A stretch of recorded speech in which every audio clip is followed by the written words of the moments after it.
To all my buddies जो इस बार clear नहीं कर पाए थे, आ चुका हूं मैं आपके साथ एक बहुत अच्छा सा वीडियो लेके, जहां पे मैं आपको बताऊंगा कि देखो कभी कभार हमारे सामने कुछ सिचुएशन होती है ना, तो वी समटाइम्स फील्स कि यार ये चीज मेरे साथ ही हो रही है, या शायद हो सकता है शायद मेरे साथ ही बुरा हो रहा हो करके।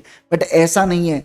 कई चीजें ऐसा हो चुका होता है किसी और के साथ, और जब आपके ही कोई साथ वाला व्यक्ति, आप ही के किसी दूसरे जो हमारे साथीदार होते हैं, कोई हमारे सीए फाउंडेशन फ्रेंड्स होते हैं, जब उनके साथ ये घटना घटती है और वो आपको बताते हैं और किस तरीके से उन्होंने इसको सक्सेस में बदला है, ये मैं आपको बताने जा रहा हूँ। मेरे पास एक दो ऐसे मैसेजेस आए बेटा, जो मुझे लगा कि मैंने आपके साथ ये शेयर करना ही चाहिए। जैसे आप रीड कर सकते हैं, dear Indresh sir, I have pass foundation by scoring 200 marks in law, I score 46 marks. देखो, this was my 4th attempt.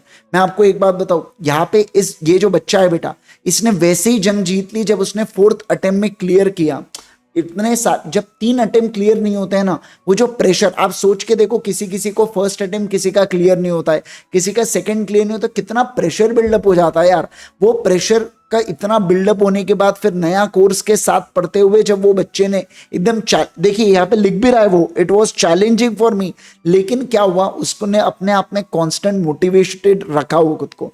ठीक है, मैं आपको एक बात बताऊं कि हम क्लासेस के दरमियान तो बहुत सारा मोटिवेशन आपको देते रहते हैं, बहुत नई नई बातें हम आपको बताते रहते हैं, कैसे आपने पढ़ाई करना है, क्या करना है, और ये तो मैं सारे बच्चों को देता हूं। लेकिन जो बच्चा उसको अपनाता है, जैसे मैं आपसे कहता हूं कि अपने 2 क्वेश्चन एंड आंसर्स की प्रैक्टिस करना ही चाहिए, इससे बहुत अच्छी आपकी एफिशिएंसी बढ़ती है। आंसर लिखने में ऑटोमेटिकली आपको समझ में आता है कि आप क्या गलत कर रहे हो, क्या सही कर रहे हो, सब कुछ चीजें आपको समझ में आती है ना।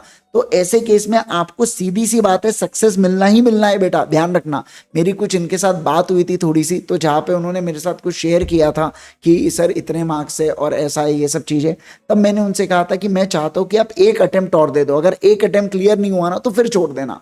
मैंने ऐसे, एक बार होता है ना कभी कभार यार, हमको भी ऐसा चीजें समझ में आती है कि यार बच्चे का ऐसा नहीं है कि, मैं आपसे अक्सर कहता हूँ क्लासेस में कि हार्डवर्क और स्मार्ट वर्क तो करना किया ही जाता है सीए में, लेकिन पास होने के लिए जो छोटा सा लक फैक्टर भी होता है ना, एक होता है यार चीज, कितना भी बोलो आप, होता है वो लक फैक्टर। तो ऐसे केस के अंदर मैंने कहा भाई एक और अटेम्प्ट दे दे, और अगर इस बार नहीं हुआ ना तो फिर पक्का छोड़ देना। वो मतलब हो सकता है वो कह रहा था कि मैं छोड़ना चाहता हूँ, तब मैंने उसको, अरे एक और मैसेज देखिए यहाँ पे सर, देखो यहाँ पे बिटर स्टोरी, दिसंबर में सर मैं सब में पास होके 5 मार्क्स से एग्रीगेट में फेल हो गए थे। मतलब देखो यार, ये सबसे बेकार स्थिति होती है जहां पे बच्चा हर एक सब्जेक्ट को क्लियर कर चुका है बट उसका एग्रीगेट में क्लियर नहीं होता है, ये सबसे बड़ी दिक्कत है।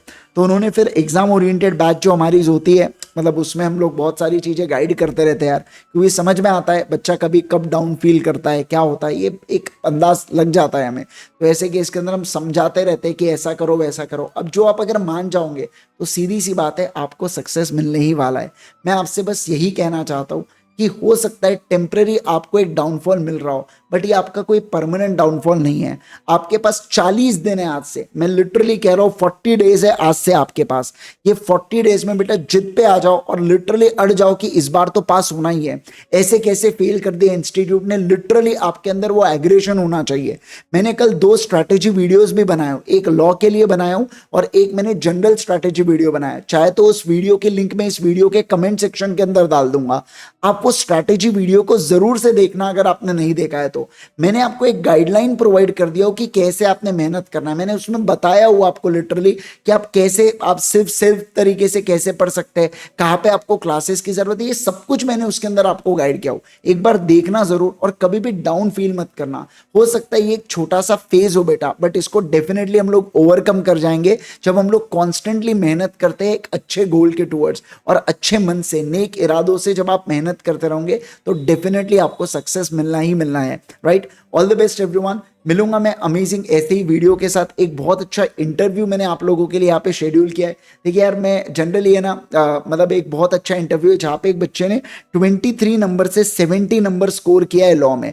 फर्स्ट अटेम्प्ट में 23 थे, अगले अटेम्प्ट में 70 थे। तो मैंने ये बहुत ही प्यारा इंटरव्यू, मुझे ऐसा लगा कि यार ये इंटरव्यू लाना चाहिए बच्चों के सामने कि कैसे प्रिपरेशन किया। क्योंकि देखो मेजोरिटी क्राउड, मैं जानता हूँ कि यार जिसका क्लियर नहीं होता है या जो बाउंड्री पे पास होता है, ऐसा मेजोरिटी क्राउड होता है।